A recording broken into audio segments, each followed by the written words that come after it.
Floating in the darkness of space far beyond the orbit of Mars lies the largest planet in our solar system, Jupiter, a giant world made mostly of gas and storms. But among all the swirling clouds and violent weather patterns covering this enormous planet, there is one feature that has fascinated astronomers for more than 300 years. A gigantic storm known as the Great Red Spot. First observed in the 1600s by early astronomers using primitive telescopes, this enormous storm has been raging continuously for centuries, making it the longest-lasting storm ever discovered in our solar system. What makes the Great Red Spot even more terrifying is its size. At its largest recorded measurements, the storm was so massive that more than 2 Earths could fit inside it. Even today, after slowly shrinking over the past decades, it is still larger than our entire planet. Inside this enormous vortex, winds rage at speeds exceeding 400 kilometers per hour, creating a powerful swirling hurricane that dwarfs anything ever seen on Earth.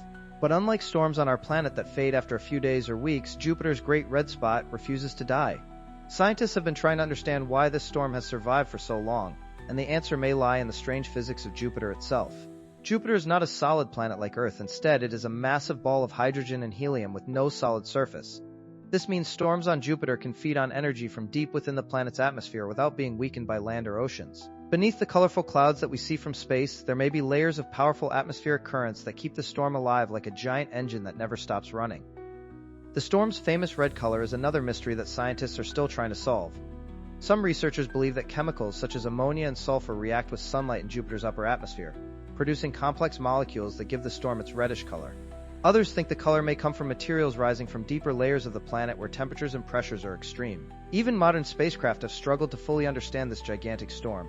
In 2016, NASA's Juno spacecraft began orbiting Jupiter and sending back stunning close-up images of the Great Red Spot, revealing towering cloud structures and chaotic turbulence unlike anything seen before. Data from Juno suggests the storm may extend hundreds of kilometers deep into Jupiter's atmosphere, far deeper than scientists once believed. However, recent observations have revealed something surprising. The Great Red Spot is slowly shrinking. Over the last century, its size has decreased significantly, leaving scientists wondering whether the storm might eventually disappear. No one knows exactly how long it will survive. It could fade away within decades, or it might continue raging for hundreds of years. But even if the Great Red Spot eventually vanishes, Jupiter will remain one of the most extreme worlds in our solar system, filled with violent storms, powerful radiation, and mysterious atmospheric dynamics that scientists are only beginning to understand. Studying this giant planet not only helps us understand our own solar system, but also teaches us about the countless gas giant planets that astronomers are now discovering around distant stars across the galaxy. And somewhere within those alien worlds, storms far larger and more powerful than Jupiter's Great Red Spot may be raging right now in the endless darkness of space.